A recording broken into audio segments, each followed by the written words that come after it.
কবিগুরু রবীন্দ্রনাথ ঠাকুরের ১৬২তম জন্মজয়ন্তী উপলক্ষে রবীন্দ্র মূর্তিতে মাল্যদান করতে এসে মাটিগড়া নকশালবাড়ির বিজেপি বিধায়ক আনন্দময় বর্মনের কণ্ঠে ধরা পড়ল আক্ষেপের সুর।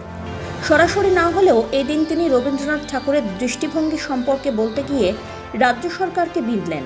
তার মতে রবীন্দ্রনাথ ঠাকুর যেইভাবে বাংলাকে কল্পনা করতেন, বর্তমান সময়ে সেই বাংলাকে আর খুঁজে পাওয়া যায় না।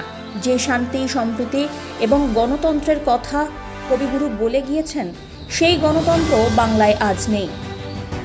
তাই বিজেপি চায় যে কবিগুরুর যে দৃষ্টিভঙ্গি ছিল বাংলাকে নিয়ে, সেই সোনার বাংলা আবার ফিরে আসুক।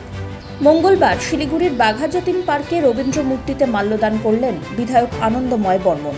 এছাড়াও উপস্থিত ছিলেন বিজেপির অন্যান্য নেতৃত্ব।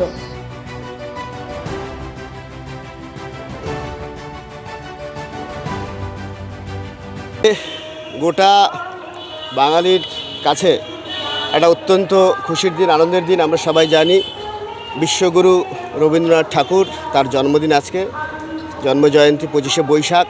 সেটা গোটা বাংলা জুড়ে, শুধুমাত্র এপার বাংলা নয়, ওপার বাংলাতেও, বাংলাদেশেও মহাসমারোহে 25শে বৈশাখ পালিত হয়।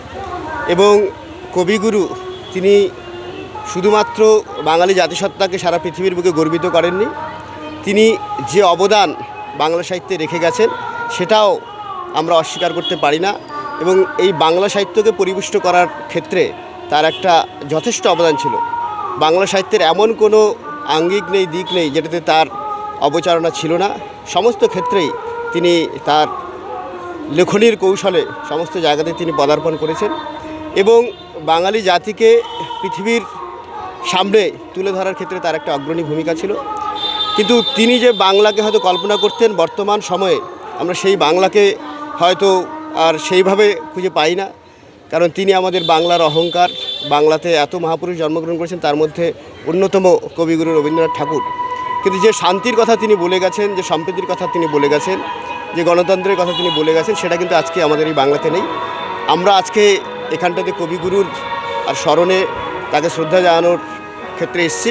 আমরা চাইব যে কবিগুরুর যে দৃষ্টিভঙ্গি ছিল বাংলাকে নিয়ে, সেই বাংলা আগামী দিনে ফিরে আসুক, বাংলায় শান্তি, শৃঙ্খলা, গণতন্ত্র আবার ফিরে আসুক।